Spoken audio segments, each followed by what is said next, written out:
Good morning my dear students. आज हम class 12th में सेकंड चैप्टर में जो भी बचा हुआ पोर्शन था उस पर चर्चा करेंगे। लास्ट वीडियोस में हमने फर्टिलाइजेशन यानी निषेचन तक, डबल फर्टिलाइजेशन, ट्रिपल फ्यूजन यानी दोहरा निषेचन और त्रिसंलयन ये सारे टॉपिक कवर कर लिए थे। आज हम बात करेंगे कि फर्टिलाइजेशन के बाद में युग्मनज अर्थात जाइगोटिक सेल या जाइगोट का आगे क्या फ्यूचर होता है। तो बेटा आपको पता होगा हमारे पास प्लांट्स सिर्फ दो तरीके के होते हैं, नॉर्मली मोनोकॉट्स और डाइकॉट्स। तो हम यहाँ पर उन्हीं मोनोकॉट्स और डाइकॉट्स में जो भी फर्टिलाइजेशन हुआ है उसमें आगे किस तरीके से सीड फॉर्म होगा, किस तरीके से एम्ब्रियो डेवलप करेगा, इन सभी चीज़ों पर चर्चा करते हैं। तो अगर हम देखें ध्यान से तो सबसे पहले भ्रूणीय विकास यानी एम्ब्रियोनिक डेवलपमेंट में सबसे पहले फर्टिलाइजेशन होने के बाद जब जाइगोटिक सेल बनती है यानी जाइगोट बनता है तो उसमें क्लीवेज होता है यानी इसमें माइटोसिस होती है और माइटोसिस होने के बाद में टू सेल स्टेज बनती है जिसमें से अपर सेल बेसल सेल कहलाती है जो कि अटैच होती है और टर्मिनल सेल जो कि दूसरी सेल होती है वो टर्मिनल कहलाती है। टर्मिनल सेल में फर्दर डिविजन होते हैं और फर्दर डिवीजन होने के बाद में रॉड लाइक स्ट्रक्चर बनाती है, एक रॉड छड़नुमा संरचना बनाती है अप्रॉक्सीमेट 8 सेल, ठीक है, 8 कोशिकाओं की जिसको सस्पेंसर कहते हैं। रॉड लाइक बनने के बाद फिर यहाँ पर कंटिन्यूसली सेल डिवीजन होता रहता है, कोशिका विभाजन होता रहता है और ये कोशिका विभाजन लीड करता है एक कोशिकीय गुच्छे को या कोशिकीय मास बनाता है, कोशिकीय समूह बनाता है या सेलुलर मास बनाता है जो कि ग्लोब लाइक होता है। इसलिए हम लोग इसको इस कंडीशन में ग्लोब्यूलर एम्ब्रियो कहते हैं। ग्लोब्यूलर एम्ब्रियो फिर से फर्दर डिविजन्स करने के बाद में धीरे धीरे डिफरेंशिएट हो जाता है हार्ट शेप्ड एम्ब्रियो में। हार्ट शेप्ड एम्ब्रियो में अब बेटा यहाँ पर हम इसको बोलेंगे तो हार्ट शेप्ड एम्ब्रियो, बट यहाँ पर जो हार्ट के आपको दो पार्ट दिखाई पड़ रहे हैं ये एक्चुअल में फ्यूचर में ये जाके क्या बनेंगे, कॉटिलिडन्स बनेंगे। कॉटिलिडन्स का मतलब होता है बेटा सीड के जो दो टुकड़े आप देखते हो बीज पत्र, ठीक है, वो कॉटिलिडन्स बनेंगे।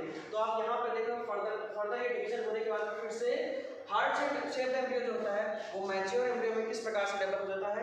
तो ये सस्पेंसर है आपका, सस्पेंसर धीरे से रिड्यूस हो जाता है और इसके जो लोब हैं हार्ट के वे दोनों डेवलप होके कॉटिल्स में या कॉटिलिडन्स में कन्वर्ट हो जाते हैं, डिफरेंशिएट हो जाते हैं, बदल जाते हैं, आप कह सकते हो, ठीक है। तो अगर हम यहाँ पर इन कॉटिल्स को बेसिकली यहाँ पे दो हमको कॉटिलिडन्स दिख रहे हैं, तो अगर हम दो डाइकॉटिलिडनस प्लांट का या कोई भी सीड हम देखें तो सीड में जहाँ पर ये कॉटिल्स ये पोर्शन होते हैं सीड होते हैं, तो हम लोग कॉटिलिडन्स बोलते हैं। इनके ऊपर का पोर्शन एम्ब्रियो, यहाँ पे ये एम्ब्रियोनल एक्सिस होगी या भ्रूणीय अक्ष कहते हैं इसको। यहाँ पे जो अपर पोर्शन होता है ये लीफी शीथ के जरिए कवर होता है, इसके अपर पोर्शन को हम लोग बोलते हैं। देखिए ये कॉटिल हो गए दोनों, कॉटिल के ऊपर का भाग एपीकॉटिल कहलाएगा और नीचे का हाइपोकॉटिल कहलाएगा। हाइपो मतलब नीचे, एपी मतलब ऊपर, यानी कॉटिलिडन्स के ऊपर का भाग एपीकॉटिल, हाइपोकॉटिल।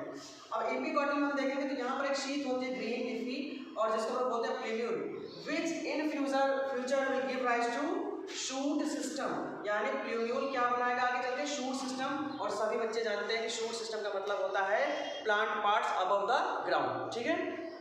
उसी प्रकार से नीचे ये पार्ट है हाइपोकॉटिल पार्ट, यहीं पर यहाँ पर भी जो एक शीट पाई जाएगी, कवरिंग पाई जाएगी जिसको हम रेडिकल बोलते हैं और radicle will further give rise to root system of the plant in future, okay. Root system यहाँ से इस प्रकार से आपको पता चल गया कि एक सीड से देखने वाली बात ये है कि अगर एम्ब्रियोनिक डेवलपमेंट हुआ तो एम्ब्रियो धीरे धीरे जब कॉटिलिडन्स बनाता है, कोई ज़रूरी नहीं बेटा कि उस समय उसको ऑप्टिमम टेम्परेचर, प्रेशर और कंडीशन सारी मिल जाएं जिसकी वजह से वो ग्रोथ कर सके। तो इसलिए ये अपने आप को स्टोर करके, अपने आप को हार्ड करके सीड में कन्वर्ट हो जाता है और सीड हम स्टोर करके रख लेते हैं। जब कभी भी सीड को हम ऑप्टिमम कंडीशंस देते हैं, ऑप्टिमम कंडीशंस मतलब हुआ वे कंडीशंस जो सीड को चाहिए, वे कंडीशंस जो सीड को चाहिए जर्मिनेट होने के लिए, अंकुरित होने के लिए, उनको हम बोलते हैं ऑप्टिमम कंडीशंस, ठीक है, या वांछित अवस्थाएं या वांछित दशाएं, ठीक है, जो सीड को अंकुरित होने के लिए चाहिए। तो यहाँ पर ये डाइकॉटिलिडनस सीड हमने दिखाया हुआ है, डाइकॉटिलिडनस एम्ब्रियो या द्विबीजपत्री भ्रूण, और ये धीरे धीरे कन्वर्ट होता है सीड में। सीड की अगर बात करें तो इस प्रकार का दिखेगा। अगर हम बात करें एक बीजपत्री पौधों में किस प्रकार से भ्रूणीय विकास के बाद में सीड में कन्वर्ट होता है, उनमें सारी प्रोसेस तो सेम होगी, बस सस्पेंसर के बाद में जो एम्ब्रियोनल एक्सिस होती है, जैसे कि दोनों साइड कॉटिलेडन नहीं होंगे, सिर्फ एक साइड कॉटिलेडन होगा, एक सस्पेंसर, एक एम्ब्रियोनल एक्सिस और एक साइड कॉटिलेडन। तो इनके केस में कॉटिलेडन को हम लोग स्क्यूटिलम कहते हैं बेटा, स्क्यूटिलम, ये एम्ब्रियोनल एक्सिस हो गई। और क्योंकि यहाँ पर स्क्यूटिलम या फिर कॉटिलेडन एक दिख रहा है, इसलिए ये मोनोकॉट या फिर एक बीजपत्री पौधे का बीज हो जाएगा। फ्यूचर में इसी प्रकार से डेवलप होते होते, ठीक है बेटा। तो ये इस प्रकार से ये एम्ब्रियोनिक डेवलपमेंट यहाँ से आई होप कि आपको समझ में आ गया होगा। तो यहाँ पे हमको पता चल गया कि अगर हम पौधों में सेक्सुअल रिप्रोडक्शन देखते हैं, लैंगिक जनन देखते हैं, तो लैंगिक जनन होने के बाद नर एवं मादा भाग यानी मेल और फीमेल रिप्रोडक्टिव पार्ट्स के बीच में रिप्रोडक्शन हुआ, फ्यूजन हुआ, सिंगैमी हुई, डबल फर्टिलाइजेशन हुआ, ट्रिपल फ्यूजन हुआ, सारी चीज़ आपने देख ली। उसके बाद पोस्ट फर्टिलाइजेशन इवेंट में यानी निषेचन, पश्च निषेचन प्रक्रियाओं में आपने एम्ब्रियोनिक डेवलपमेंट भी देख लिया। अब हम बात करते हैं कि अगर किसी भी फ्लावर में, जैसे कि आपने देखा था कि हम लोग जब पॉलिनेशन या परागण पढ़ते हैं, तो किसी भी फ्लावर में ऑटोगैमी होते हैं, यानी एक ही फ्लावर के अंदर सेल्फ पॉलिनेशन हो जाता है। उसी फ्लावर का फीमेल पार्ट है, उसी फ्लावर का एंडोसियम है यानी मेल पार्ट है, और वहीं पर एक ही फ्लावर के अंदर पॉलिनेशन हो जाता है। जबकि ये प्रोसेस, ऑटोगैमी की जो प्रोसेस होती है, वो नेचुरली इनहिबिट की जाती है या प्राकृतिक रूप से इसको अवॉइड किया जाता है, हटाया जाता है।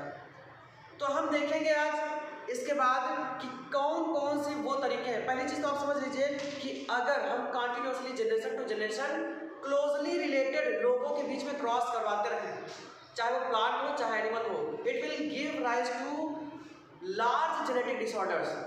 मतलब और भी बहुत सारी वंशागत अनियमितताएं आने लगेंगी, बीमारियां आती हैं, यदि हम क्लोजली रिलेटेड प्रजातियों के बीच में या क्लोजली रिलेटेड इंडिविजुअल्स के बीच में जो एक ही प्रजाति के हैं और उनके बीच में हम क्रॉस करवाते हैं। तो इसी प्रकार से इसका एक बेस्ट एग्जांपल ये है कि आपने देखा होगा कि ज़्यादातर ब्लड रिलेशंस में जो मैथोलॉजी है हम लोगों की, ज़्यादातर ब्लड रिलेशंस में शादियों को इनहिबिट किया जाता है।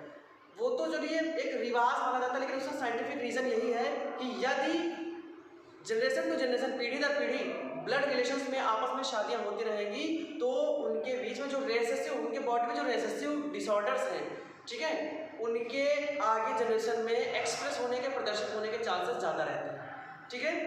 तो आइए देखते हैं, जब कभी भी ऐसी कोई घटना हो कि एक साथ या इनब्रीडिंग हो जाए, इनब्रीडिंग का मतलब क्लोजली रिलेटेड या ब्लड रिलेशंस के बीच में या क्लोजली रिलेटेड जो इंडिविजुअल्स हैं उनके बीच में क्रॉस कराया जाए या संकरण करा दिया जाए, तो उनके वजह से आगे आने वाले जनरेशन में जो बीमारियां उत्पन्न होती हैं, हो सकता है मेंटल रिटार्डेशन हो जाए, अनफर्टिलिटी हो जाए, बांझपन जिसको बोलते हैं, या जेनेटिक डिसऑर्डर और भी बहुत सारे हो सकते हैं। तो इन सभी बीमारियों के उत्पन्न होने को हम लोग इनब्रीडिंग डिप्रेशन कहते हैं। क्या बोलते हैं? Inbreeding depression. बेटा डिप्रेशन का मतलब यहाँ पे ये कोई डिप्रेशन नहीं होता है, एक्चुअली इन बीमारियों का ओरिजिनेट होना ही होता है, ठीक है। तो आइए देखते हैं इनब्रीडिंग डिप्रेशन से बचने के लिए नेचुरली क्या क्या किया जा सकता है और आर्टिफिशियली या ह्यूमन इन्वॉल्वमेंट के बाद क्या क्या किया जा सकता है। तो इससे बचने के लिए हम लोग कुछ तरीके देखते हैं जो कि प्लांट्स अपने आप एक्वायर करते हैं, जो कि प्लांट्स ऑटोगैमी को इनहिबिट करने के लिए, अवॉइड करने के लिए अपने आप धारण करते हैं, अपने आप परफॉर्म करते हैं, और उन तरीकों को हम लोग बोलते हैं आउटब्रीडिंग डिवाइसेस। तो बेटा यहाँ पे आउटब्रीडिंग डिवाइसेस में हम उन तरीकों के बारे में पढ़ते हैं या ऐसे वे देखते हैं, ऐसे तरीके देखते हैं, ऐसे फिनोमिना देखते हैं जिनके ज़रिए एक कोई भी प्लांट अपने अंदर होने वाली ऑटोगैमी को या स्वयुग्मन को या सेल्फ फर्टिलाइजेशन को या सेल्फ पॉलिनेशन को अवॉइड करता है, रोकने की कोशिश करता है। देखिए सेल्फ पॉलिनेशन, अब जितने बच्चों ने पहली बार ये वीडियो देखी तो आप लोग ध्यान दीजिएगा, ये एक फ्लावर हुआ मान लिया, ठीक है, और इसमें बीच में इसमें ये फीमेल रिप्रोडक्टिव ऑर्गन्स हैं, आप इसको डिस्ट्रिक्ट कह सकते हैं, ठीक है, ये वर्तिका अंडाशय, ठीक है, बीच में ये बीजांड होगा। अब इसके चारों तरफ इस प्रकार से उमंग लगे हुए हैं, परागकोश है ना। अब अगर एक फ्लावर के male reproductive parts female reproductive part की तरफ इसी फ्लावर में ही परागण हो जा रहा है या पहुंच जा रहे हैं, जैसे तो हम लोग परागण या पॉलिनेशन बोलते थे, arrival of pollen grains from anther to stigma, है ना, या पराग कोश से पराग कणों का वर्तिकाग्र तक पहुंचना परागण कहलाता है। तो इस प्रोसेस को प्लांट्स ऑटोमेटिकली या नेचुरली इनहिबिट करते हैं, रोकने की कोशिश करते हैं, और जिन तरीकों के द्वारा रोकते हैं उनको हम लोग बोलते हैं आउटब्रीडिंग डिवाइसेस। ठीक, ये आउटब्रीडिंग डिवाइसेस। तो चलिए आप देखते हैं इसमें कितने तरीके हैं। पहला तरीका है डाइकोगैमी। बेटा डाइकोगैमी का मतलब ये है, देखिए ये फीमेल रिप्रोडक्टिव पार्ट है और ये मेल रिप्रोडक्टिव पार्ट है, नर और मादा जनन। यदि ये परागण कर रहे हैं इसका मतलब ये है कि ये दोनों ही एक साथ एक समय पर विकसित हुए हैं या मैच्योर हुए हैं, वयस्क हुए हैं। ठीक है, अगर कुछ ऐसा हो कि इन दोनों में से कोई एक वयस्क हो चुका हो और दूसरा वाला अभी बच्चे वाली कंडीशन में है या अभी मैच्योर हो रहा है, वो मैच्योर नहीं हुआ है, तो इसका मतलब ये रहेगा कि जब तक ये मैच्योर होगा तब तक वो काफ़ी कमज़ोर हो जाएगा। और इस तरीके से एक प्लांट के अंदर जो सेल्फ पॉलिनेशन होगा वो इनहिबिट कर दिया जाएगा। ठीक है, तो एक तो ये प्रोसेस होगी, इसमें हम लोग लिख सकते हैं मैच्योरेशन ऑफ मेल एंड, इसको हम मिटा देते हैं यहाँ से, रास्ते में आकर मेल एंड फीमेल। बेटा ये दोनों सिंपल है, मेल और female. Female gametes on different time, on different time। बेटे यहाँ पे लिखा हुआ है male and female gametes on different time। ठीक, यानी अलग अलग समय पर नर एवं मादा युग्मकों का विकसित होना, इसको आप हिंदी में ऐसे लिख सकते हैं। ठीक, सेकेंड वन है हर्कोगैमी। बेटा हर्कोगैमी का मतलब होता है, देखिएगा पहले ध्यान से, यदि कुछ ऐसा हो जाए कि ये एक पुष्प है और इसमें जो वर्तिकाग्र है या स्टिग्मा है वो आपके परागकणों से ऊपर उठ जाएगा, लंबा हो जाएगा। अब परागकण नीचे है, ठीक, परागकण नीचे है लेकिन स्टिग्मा ऊपर है, तो नीचे से उड़ के ऊपर थोड़ी ना चले जाएंगे, वो हवा में तो साथ में उड़ सकते हैं, लेकिन अच्छा ऐसा भी नहीं है कि एकदम नहीं जाएंगे, चांसेस कम हो जाते हैं, बस परागकणों के पहुंचने के चांसेस कम हो जाते हैं। तो इस तरीके से एक प्लांट के अंदर ऑटोगैमी को यानी सेल्फ पॉलिनेशन को यहाँ पे इस तरीके से भी इनहिबिट किया जाता है और इसको बोलते हैं हर्कोगैमी। मतलब ये when stigma is longer than stamens, stigma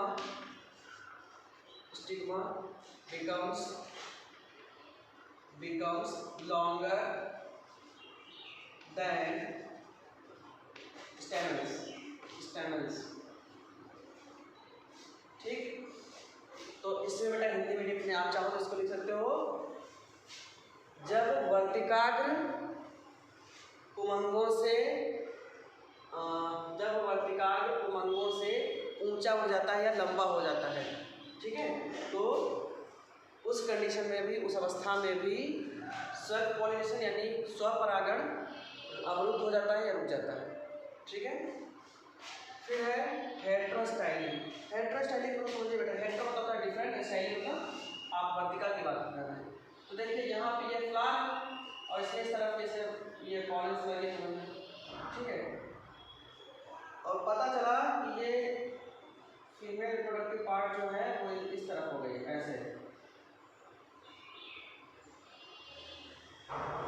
मतलब इसने स्टाइल में अपनी डायरेक्शन चेंज कर दी, वर्टिकल में अपनी डायरेक्शन ही चेंज कर दी, डायरेक्शन उधर चलेगी तो क्या इधर से घूमने नहीं, हमको इधर आना है, ऐसा तो नहीं कर पाएंगे। तो इस कंडीशन में भी सेल्फ पॉलिनेशन अवरुद्ध हो जाता है, ब्लॉक हो जाता है। ठीक है, तो यहाँ पे हेट्रोस्टाइलिस को बोलते हैं। तो इसमें लिखेंगे ओरिएंटेशन यानी स्थिति, orientation of style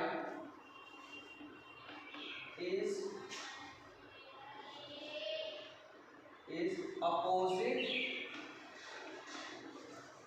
to the stamens, opposite to the stamens। now self incompatibility। तो बेटा आपको पता है सेल्फ इनकम्पैटिबिलिटी, देखिए जब कभी भी प्लांट के फ्लावर के ऊपर ये स्टिग्मा लगा हुआ है, जैसे फॉर एग्जांपल ये स्टिग्मा है, ये ओवरी है, स्टाइल है, जब कभी भी इसके ऊपर आके पॉलन ग्रेन एडहेयर होता है तो कोई जरूरी नहीं कि ये इसी प्रजाति का पॉलन ग्रेन है, वो तो हवा के साथ आया, इंसेक्ट के साथ आया, किसी भी तरीके से आया, किसी भी अदर पॉलिनेटिंग एजेंट के साथ आया हो। तो तो जब अब मान लीजिए जैसे कि ये पॉलन ग्रेन इसी प्रजाति का है, तब तो ये वर्तिकाग्र जो है उसको पहचानने के बाद उसको एंट्री दे देगा, लेकिन अगर ये इस प्रजाति का नहीं है तो एंट्री नहीं देगा, ठीक है।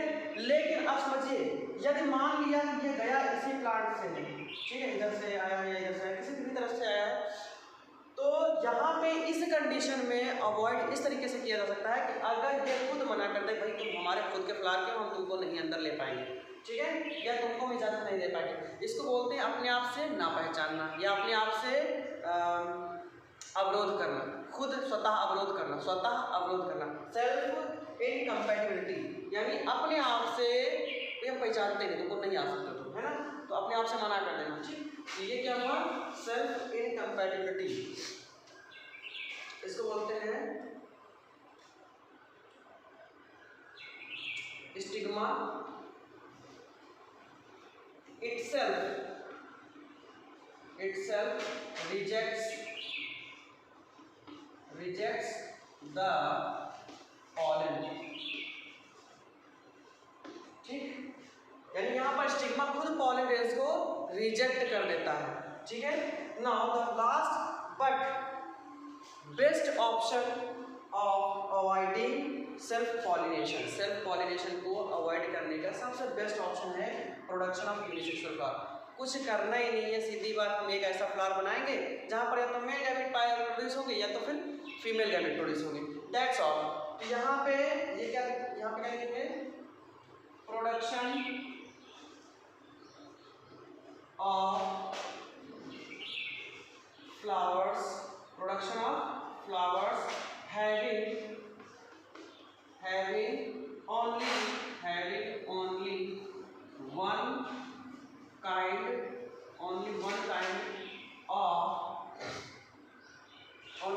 of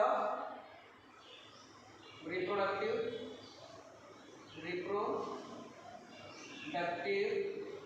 parts, only one kind of reproductive part। तो बेटा ये सारे तरीके होते हैं जो नेचुरली नेचर में पाए जाते हैं, ये एग्जिस्ट करते हैं, बहुत सारे अलग अलग टाइप के प्लांट्स होते हैं जो इन तरीकों को अपनाते हैं अपने स्वपरागण को या सेल्फ पॉलिनेशन को या ऑटोलैमी या स्वयुग्मन जिसको कह सकते हो, इसको इनहिबिट करने के लिए, इसको रोकने के लिए। अब ये बात तो सारी प्राकृतिक रूप से होती है। अगर हम सोचें कि चलो भाई हम थोड़ी सी हेल्प कर देते हैं, ह्यूमन इन्वॉल्वमेंट कर देते हैं, एक पौधे के परागकणों पर दूसरा के पौधे का परागकण उसी प्रजाति के दूसरे पुष्प से परागकण ला के और एक पौधे के पुष्प के वर्तिकाग्र तक हम रख देते हैं, तो इसमें हम क्या कर रहे हैं, हम कर रहे हैं कृत्रिम निषेचन कर रहे हैं, आर्टिफिशियल हाइब्रिडाइजेशन करा रहे हैं। और इसके लिए हमको करना क्या क्या होता है, आइए देखते हैं। तो बेटा यहाँ पे आर्टिफिशियल अगर हाइब्रिडाइजेशन की बात करें, this is hybridisation with human involvement. अगर इंसान का कोई भी कार्य या फिर ह्यूमन की कोई भी एक्टिविटी अगर इन्वॉल्व है, तो फिर इस कंडीशन में हम हाइब्रिडाइजेशन को या क्रॉस को हम लोग आर्टिफिशियल क्रॉस या आर्टिफिशियल हाइब्रिडाइजेशन कहते हैं, या फिर हिंदी में हम लोग कृत्रिम संकरण कहते हैं, कृत्रिम रूप से यानी इंसान के द्वारा करवाया जाने वाला। तो इसमें हम लोग क्या करते हैं, देखिए नॉर्मली क्या करते हैं, एक ये फ्लावर है, एक ये फ्लावर है, ठीक है। अब फ्लावर में इसमें मान लीजिए स्टिग्मा हो गया और स्टाइलोग्राम हो गया। अब इसमें इधर की तरफ ये इधर इसका यानी कि 7 हो गए और इसका स्टाइलोग्राम ये हो गया, ठीक। इसमें इस तरफ से हो गया ये, ठीक। अब समझिए, हम एक फ्लावर ये है, एक फ्लावर वो है, सेम स्पीशीज के हैं, ठीक है। अब इसमें हम क्या करते हैं, इसके पुंकेसर यानी कि इसके हम पराग कोशों से पॉलन ग्रेन्स को लाते हैं और ला के इसके स्टिग्मा पर रख देते हैं। तो मान लिया कि ये स्टिग्मा पर हमने रख दिया, सेम स्पीशीज है, तो बेटा एक चीज याद रखिएगा, इसके खुद के भी तो परागकण यहाँ पे होंगे, पॉलन ग्रेन्स होंगे, तो ये भी तो हवा के द्वारा किसी पॉलिनेटिंग एजेंट के द्वारा या किसी पराग कारक के द्वारा वापस इसके वर्तिकाग्र में पहुँच सकते हैं, ठीक है। तो हम क्या करते हैं, इनको बचाने के लिए कि अब भाई हमने एक बार इसको इन्वॉल्वमेंट हमने कर दिया कि दूसरे पुष्प से ला के अपनी मेहनत करी, हमने हार्ड वर्क किया कि हमने इस पर लगा दिया। अब यहाँ पे निषेचन होना तो तुम लोग डिस्टर्ब ना करो, है ना। तो डिस्टर्बेंस ये बीच में की जाने के लिए, तो डिस्टर्बेंस से बचाने के लिए हम क्या करते हैं, तुम्हारा खतरा ज़्यादा, चलो तुम हटो पहले यहाँ से, इसको हमने काट दिया, यानी सारे पुंकेसर इस पुष्प के हम क्या कर दे रहे हैं, काट दे रहे हैं। पुंकेसर मेल रिप्रोडक्टिव ऑर्गन्स होते हैं, और जब आप जेंडर पढ़ते हो तो उसमें हम लोग पढ़ते हैं मैस्कुलिन जेंडर, ठीक है। और मैस्कुलिन का मतलब हुआ मेल, है ना। यहाँ पे समझिए हम मेल पार्ट को हटा दे रहे हैं, यानी मास्कुलेशन, कुछ ना कुछ हम मैस्कुलिन के साथ कर रहे हैं, मास्कुलेशन। और चूंकि हम इनको हटा रहे हैं तो इसके आगे हम क्या लगा देंगे, इसके आगे लगा देंगे इमैस्कुलेशन, ठीक। अब ये क्या हो गया, इमैस्कुलेशन, यानी हम मैस्कुलिन यानी मेल रिप्रोडक्टिव पार्ट यानी नर जननांगों को हटा ही दे रहे हैं, एकदम खत्म कर दे रहे हैं। तो ये मैस्कुलेशन, इमैस्कुलेशन होता है, ई मतलब हटा देना। इसके बाद हम सोचते हैं कहीं ऐसा ना हो कि किसी और प्लांट से या किसी आसपास कोई और फूल हो और वहाँ से कोई अदर पॉलन ग्रेन इस पे आ जाए, या मान लो कि कोई इंसेक्ट आके इसे बैठ जाए, ये पॉलन ग्रेन उठा के ले चले जाए, ठीक। तो इसके लिए हम लोग क्या करते हैं, पॉलीथीन से रिलेटेड या पॉलीथीन छोड़ दीजिए आप, बटर पेपर आप समझ लीजिए, कवर है, बटर पेपर का एक बैग बना के इसको कवर कर देते हैं, ठीक है बेटा। इस इमैस्कुलेशन को हम लोग बोलते हैं बंध्यावरण, ठीक, बंध्यावरण। और इस बटर पेपर से हम लोग कवर करते हैं ताकि बाहर से कोई और कंटेमिनेशन या संक्रमण ना हो पाए। इस प्रोसेस को हम लोग बोलते हैं बैगिंग, क्योंकि हम लोग बैग बना रहे हैं ना इसके चारों तरफ, ठीक, बैगिंग, ठीक है। तो अब देखिए यहाँ पे हम लोग इसको इसका हिंदी नाम कन्फ्यूजन है बेटा, हम नेक्स्ट वीडियो में देखेंगे, इमैस्कुलेशन का हम नेक्स्ट वीडियो में देखेंगे। बैगिंग, इसके चारों तरफ बटर पेपर का बैग लगाना, इमैस्कुलेशन यानी removal of male reproductive parts, ठीक है। तो यहाँ पे आर्टिफिशियल हाइब्रिडेशन में आपको आई होप कि क्लियर कंफर्म समझ में आ गया होगा। हम लोग यहाँ पे लिख देते हैं, एक बार दिख रहा है ना, हाँ, इमैस्कुलेशन, इमैस्कुलेशन इसमें लिखेंगे रिमूवल ऑफ स्टैमेंस, रिमूवल ऑफ स्टैमेंस। और बैगिंग को क्या बोलेंगे, बैगिंग को हम लोग बोलेंगे to cover the plant with a butter paper, with a butter paper in which we are making ठीक है ना, we are making hybridization,